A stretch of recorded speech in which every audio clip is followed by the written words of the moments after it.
Mari kita dalami tentang uang dan bankster ini, motivasi dibalik kebohongan bumi globe. Bank berasal dari kata bench bahasa Inggris, yang asalnya dari bahasa Italia, banca, yang artinya bangku. Zaman dulu, kuil-kuil dipenuhi oleh para pendeta perangkap bankir. Mereka berdagang di sekeliling kuil dengan menaruh bangku-bangku penukaran uang emas, banca, bank. Mereka sebenarnya tak peduli Tuhan mana yang disembah di kuil itu. Yang penting, para jemaat yang datang ke kuil itu berdagang dengan mereka. Para jemaat jadi nasabah bankir pendeta. Itulah aktivitas yang terjadi di semua tempat-tempat peribadatan kuno. Kita sama mengetahui bahwa Ka'bah sebelum periode Islam menjadi tempat pemujaan berhala. Sebelum kemudian berhala-berhala itu dihancurkan oleh Nabi Muhammad SAW. Ajaran Islam sendiri mengharamkan riba alias praktek membungakan uang. Para bankir pendeta menaruh bangku-bangku tempat berdagang di kuil yang mana saja. Apapun agamanya, apapun Tuhannya, para bankir pendeta tetap praktik di situ.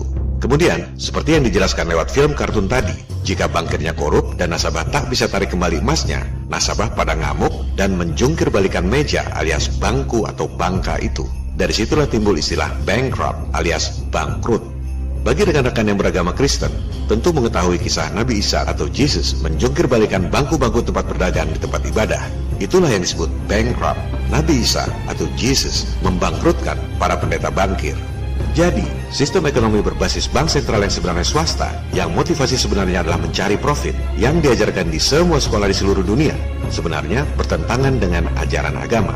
Kenapa?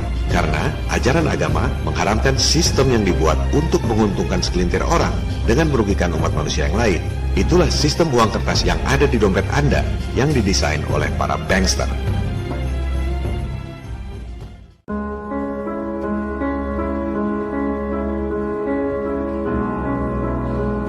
Mungkin Anda tidak mengetahui bahwa Indonesia berperan besar dalam terbentuknya bank modern pertama di dunia. Indonesia berperan besar juga dalam terbentuknya perusahaan multinasional pertama di dunia.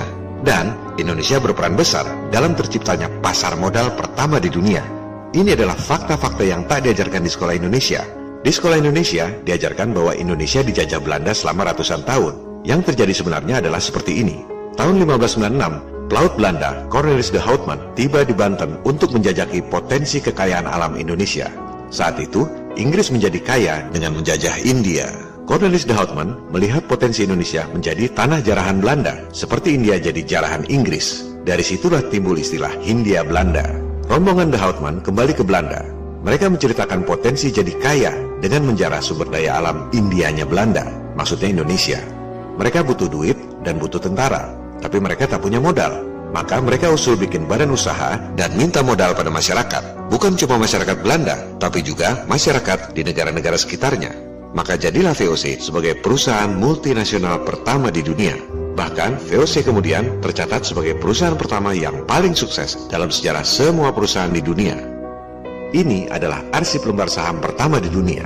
Bukan cuma itu, Indonesia juga berperan dalam terbentuknya pasar modal pertama di dunia. VOC jual saham ke publik. Kalau istilah sekarang IPO, Initial Public Offering atau Go Public.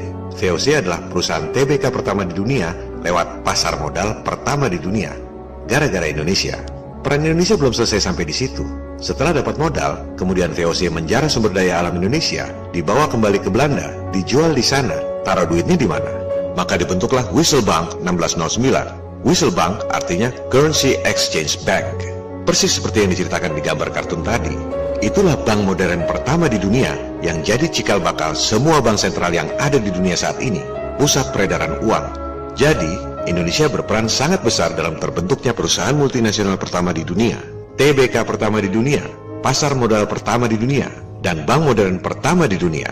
Sayangnya, Indonesia bukan peran pelaku, tapi jadi peran penderita.